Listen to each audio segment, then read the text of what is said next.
for educational and public health awareness purposes. Did you know that a registered nurse practicing in California impersonated attorneys to attempt to extort the disabled victims she's targeting with hate crimes? That's right. Not only did she impersonate lawyers, but she also stole the identity of a real licensed attorney, bought a website domain and hosting to host a fake law firm's website. She stole a different law firm's logo and brand colors, and their law firm's website theme and text almost word for word to use as her fake law firm's content. Then, she sent out threatening correspondences via email, trying to extort her victims using that fake law firm's domain while impersonating two different attorneys' names, who also don't even exist. This woman, this registered nurse, has such narcissistic grandeur that she then blatantly and publicly advertises, on her social media, clear evidence of the fact that she's associated with and using this fake law firm, which literally ties her directly to this fake website and to these federal and state-level crimes. Why would she, as a registered nurse, do these illegal and abusive things like this? Why would she go to this extent? Well, it's because she was publicly exposed for her egregious misconduct and hate crimes that she was committing against disabled content creators and even other nurses who made good faith reports to the Board of Nursing concerning her online public engagement and misconduct that she was participating in while representing herself as a nurse, in addition to her active and escalating weaponization of her credentials on public forums while representing herself as a nurse.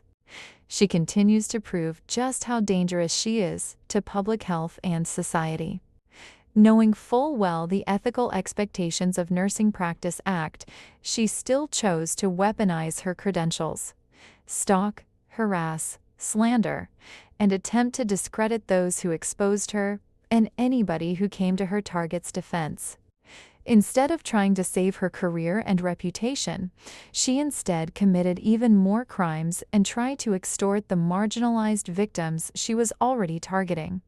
Only guilty, deceptive, and abusive people have to go to such great lengths to actually create entire fake law firms and impersonate police officers in an attempt to extort and silence people.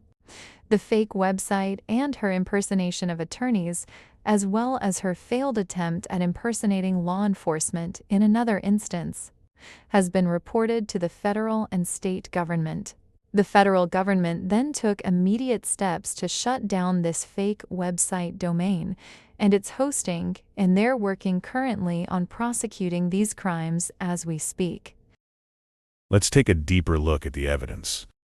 Take note of the misspelling of Los Angeles and that logo. This website says Macintosh-legal.com, but the brand colors, logo, and website theme all belong to another website for a law firm with completely different attorneys. Person had the audacity to impersonate a real attorney. There is an attorney with the name Eric McIntosh. This is not Eric McIntosh.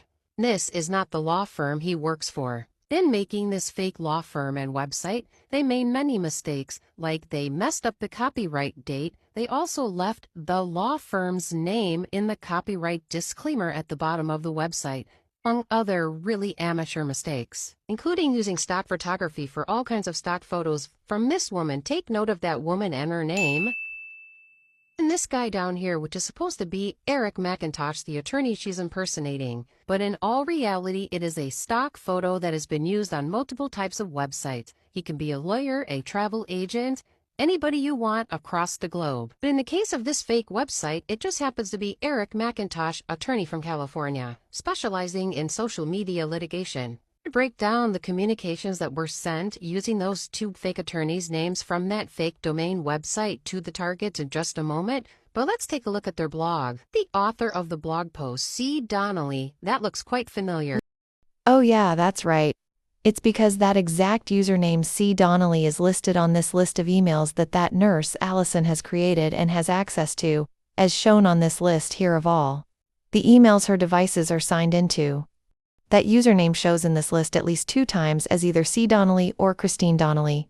And they're listed right along with the personal email addresses she uses in her everyday life, including the email for her failed nurse patient forum YouTube podcast, and her UGC channel and other personal emails. So, it's pretty hard to deny connections to this fake website, fake law firm, and criminal extortion attempts. Moving on with the explanation of evidence.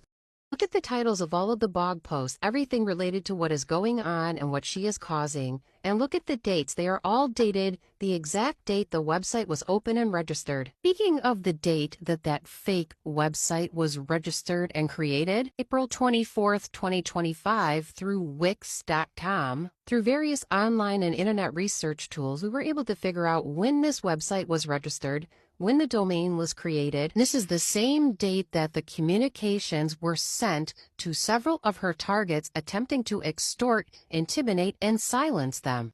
Take note of these email addresses and names. The first one is admin@macintoshlegal.com. Second name and email you'll take note of is Olivia McIntosh at olivia@macintosh-legal.com. And lastly, Mr. Eric McIntosh at eric@macintosh-legal.com. Listed on the fake website. Around that same time, Allyson posted a video to TikTok asking people to send all media inquiries and information to olivia@macintosh-legal.com. Yeah, the same olivia@macintosh-legal.com on the fake website there. All of those same emails addressed to macintosh-legal.com he has access to as pictured in this screenshot taken of her computer screen, showing all of the emails that she has created and now has access to that she has been using to commit hate crimes and do other illegal activities with, including creating alternative social media accounts so she can continue to stalk, harass, and defame the people she is targeting. Using those emails from macintosh-legal.com, she sent out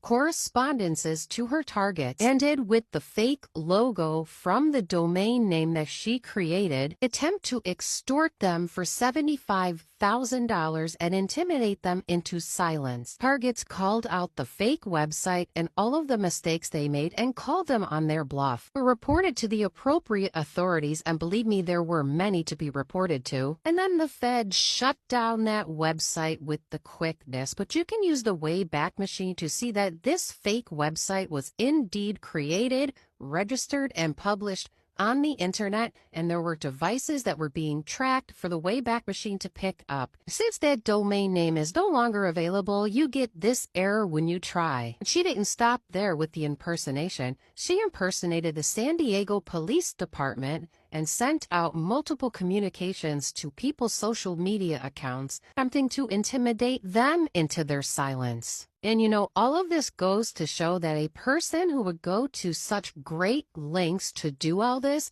is seriously mentally unstable and a threat to public health and society, especially considering it is a registered nurse who is doing this.